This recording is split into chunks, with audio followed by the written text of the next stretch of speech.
Welcome to Digimon.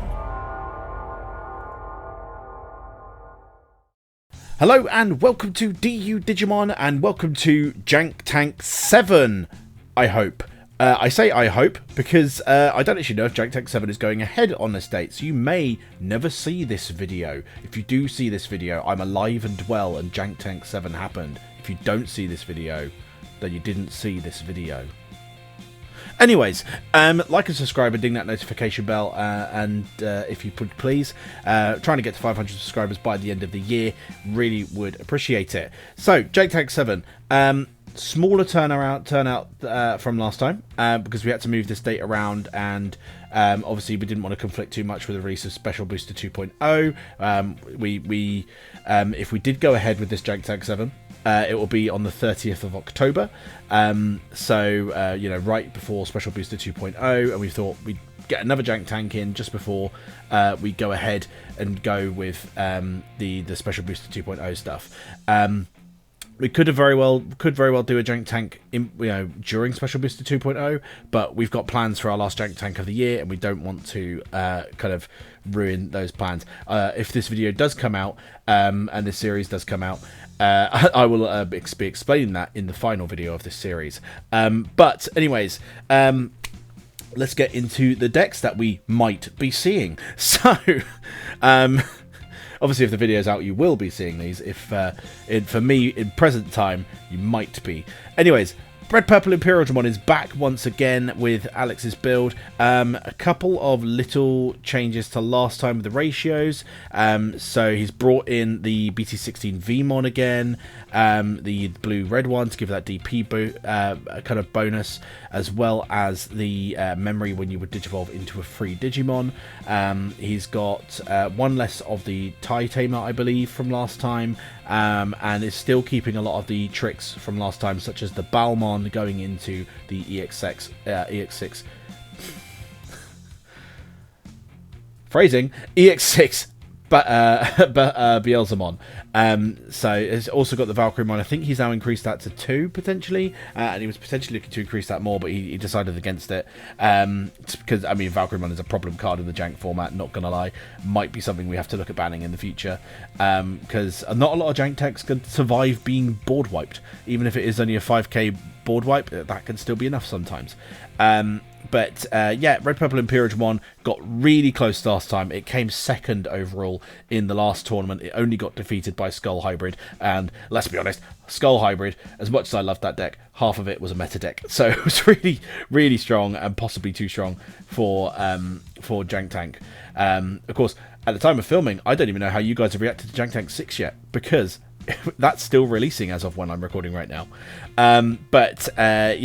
Red Purple Imperialdramon is a crowd favourite, and will hopefully do really well this time around. Also, just as a little suffix, though I may be filming part of this video after the tournament, I'm currently filming before the tournament because I wanted to try and do that this time around, to actually have some proper excitement about all of the decks without giving any possible hints of how it actually went. But just thought I'd let you know. Hello, future me. Just interjecting past me for a second. There are some alterations with Alex's list. So I did this video based on an older list that he had done, but he actually made some changes in between when I recorded this and the tournament. So just going over those quickly. So for example, the BT18 VMon that I had specifically highlighted, gone. It's gone. Don't worry about it. It's gone. Everything else is pretty much kind of very similar to the overall build. He's still got the nice little tech choice in there with the Balmon and the Beelzemon from EX6. Still got the Valkyriemon Ace for that cheeky kind of blast play. It's very strong list still. Really, really good. This is the list now. Sorry for this quick interruption. Back to your regularly scheduled programming. Oh, actually saying that, there'll also be another interjection later, just so you know. Back to your regularly scheduled programming properly this time. Next build is Dan's. This is Beardy Dan's Chess Rush build. And this is a build that if you know Dan and you know what he likes to play, this is just Dan in a build. This is what he loves to do. It's janky ass, rushy stuff with some kind of, security shenanigans or cheating stuff out or swarming the board, going mega wide. It's so Dan in the greatest possible sense. It nicks a couple of things from ST19 without being ST19. This is a Chessmon Rookie Rush build using Chessmon, Systemons, so obviously using puppets as an idea, and you know, kind of going from there. But he's got the Kyaromon to get that draw. He's got the Dorimon because obviously all of his Chessmon can digivolve on top of that, and it actually gives him memory whenever something with blocker would die. Which, to be fair to him, that's 2 out of 4 of those, and then I think also actually the Systemon, yeah, Systemons could also get blocker as well. So you know, that's not bad. That's not bad at all. He'll gain a memory for swinging in for a lot of the time. He's got the Ukomon, of course, another potential problem card that we have talked about on the channel before, and will be making another appearance in these lists as well. He's got the Odin's Breath if that gets trashed in security, or if you know, anything security at -1 on the whole board. He's got the Heaven's Judgment. He's got black. He's got yellow. He's got white. So he's going to be triggering that 4 times every time he uses it. He's got the Orissas coming in to give rush and to also play out more puppets when something dies, and obviously he's got a lot of on-deletion effects as well, and obviously he's got the Miki and Megumi to play out more of the Chessmon as well. So really interesting build, and I really am hoping that this tournament did actually go ahead. You know, like I say, you might never see this video, which would be upsetting. Next build is mine. So this is my NSP build. Now, obviously, we've just seen EX8 is bringing in some lovely consistency tools for this deck, but we don't have those. You'll also notice, obviously, no Metaletamon, because obviously we filmed this before Special Booster 2.0, so no Metaletamon. And to be fair, I don't think the Metaletamon brings that much to the deck anyway, so it's not the end of the world. But this is my build for it. I've got the 4 Wanyamon, the 1 Yaromon. I've been kind of playing around with this as much as I can. You're never going to make this more consistent ever at the moment until EX8 anyway. So this is the most consistent I could get the list, whilst also still having some little, you know, surprise traps along the way. I think you possibly could go for more green stuff, so more of the Monochromons, more of the Triceramons to help the consistency so Davis can search more, but then you're missing out on your Jagamons and your Tortomons and those more defensive elements of the deck. But you'll notice a couple of little spicy inclusions in here as well. I've put in 2 copies of Chimeramon, because we can obviously kind of crap out a lot of level 4s, so we are able to go into him quite easily. And with the right stack, you very easily get the 4 colours. Obviously, he's still white, so all you need is blue, black, you know, blue, black, and green, for example, or blue, black, and yellow. You can get up to 5 colours underneath him in this build, which is really good. I've also got the Kaiser Nail. Kaiser Nail is actually really good because once you've gotten into your DNA stack, you can use it to just play out anything from your stack. That includes the level 6s. So you could use it to play out another Eldoradimon from underneath your stack to then hopefully do that effect again, mill another Saberleomon, play another Saberleomon, and DNA into a second Thalokmon. Obviously that is very hypothetical and needs the right situation, but it is still really cool in this build. Got Heaven's Judgment as well. Possibly should have had more copies of it. I was running 2, but we've got some of the DP minus effects in this anyway. It doesn't always matter. You know, we've got the Davis in the analogs to help us search things, the Ukomon to help us search things until we have our EX8 Tentomon, and hopefully maybe a Tamer as well at some point, but I doubt we're getting a Tamer, because I don't really think this is going to get, you know, Liberator treatment. Yeah, same for Nightmare Soldiers as well. This is all going to be generic Tamers that we're going to need.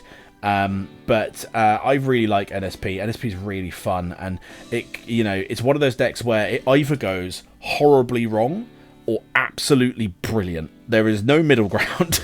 It either will not get rolling at all, or it will steamroll whatever's in front of it. It's completely up to luck, which is one of the reasons why I love the deck so much.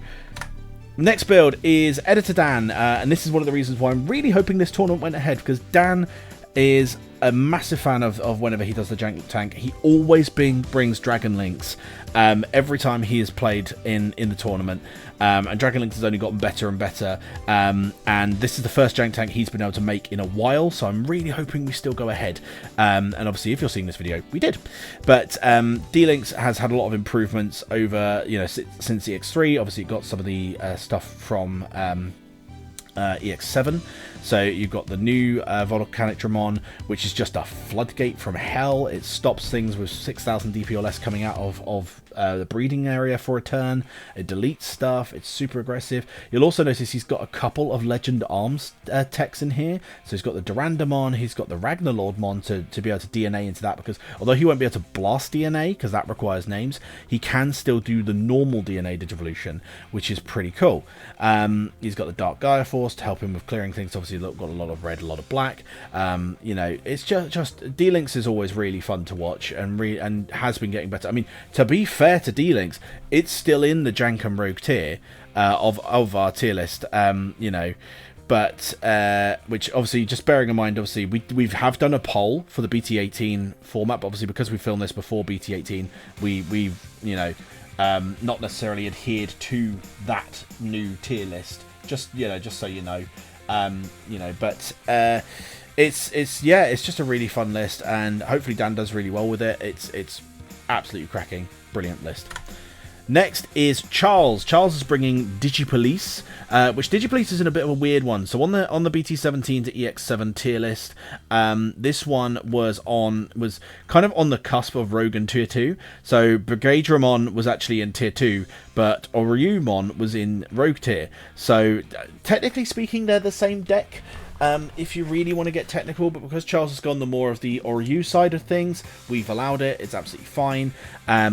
It's going to be a fun one. He actually literally, as of the day I'm recording this, built this list today. So hopefully it'll go well for him, and will be a nice inclusion to the tournament. Hello, me again, wearing different clothes, and it's daytime now because it's post-tournament, because there is a list that I did not include in the previous mentions. That's because James got back to me the day of the tournament after I had recorded the previous footage to let us know that he could make the tournament. So here's my Otismon. James has brought my Otismon again. He's made some changes to it from last time. He's got the Nidhogg in there as a cheeky little thing to get some memory of free trashes. He's got the Otismon X in there, only at one copy, but sometimes just having that one copy is enough because he can also recur it from the trash as well. My Otismon's a very tricky deck to go up against because you need to kill it, but you can't kill it. It's really tough to go up against it. Because you trigger it on deletions, it'll just play out more stuff, and it's really tricky with its sequencing as well. Like if you're going up against someone playing Motorsport, you need them to kind of be very step by step and not kind of go, okay, this and this happens. But it's a very tricky list to deal with. In the run up to Jank Tank, myself and James did a Nature Spirits versus my Otismon match, and that was very close, very fun. Did swing in James's favour. Would that happen again in the tournament? Who knows? Obviously, at this point, I do know if that occurred because of the fact that I'm now post tournament, whereas the rest of the footage was pre tournament. But it's very interesting to see what goes forward with this one, and I hope you guys enjoy this Jank Tank 7. Please make sure to like, subscribe, and ding that notification bell so you're not missing out on the next kind of uploads for this, and join us tomorrow for our first match, which will be Red Purple Imperialdramon versus Nature Spirits, so Alex versus me. But I hope you guys enjoy that one, and we'll see you tomorrow. Keep it digital.